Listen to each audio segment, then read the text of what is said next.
بیوی کے معاملے میں لوگ سمجھتے ہیں کہ زیادہ بات نہیں کرنی چاہیے، شاید مسئلہ خراب ہو جائے، حالانکہ نبی پاک صلی اللہ تعالی علیہ وسلم نے بیوی کے بارے میں پتہ کیا فرمایا؟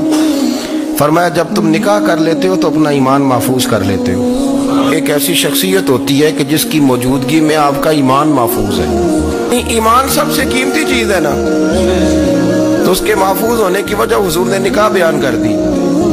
اتنا بڑا درجہ نبی کریم نے اسے عطا کر دی، اتنا بڑا مقام دے دیا کہ تو خامند کے ایمان کے محفوظ ہونے کا ذریعہ بن گئی ہے۔ حضرت عبداللہ ابن عمر رضی اللہ تعالیٰ عنہ کی اہلیہ بیمار تھی، تو جلدی سے وہ آئے، تو جب بہت جلدی ہو، سفر بڑا شدید تھا، تو آپ نے جلدی سے نماز ادا کی، جلدی سے چلے۔ آپ کے خادم کہنے لگے حضور خیریت ہے؟ فرمایا میری بیوی بیمار ہے۔ تو اس نے عرض کی حضور آپ کی اہلیہ بیمار ہے، تو آپ نے نماز بھی جلدی سے پڑھی، سفر بھی جلدی کیا۔ تو فرمانے لگے یہ وہ چیزیں ہیں جو ہمیں مدینے والے رسول نے سکھائی۔ آپ اس کیفیات کو سمجھیں کہ حضور صلی اللہ علیہ وسلم نے درس دیا۔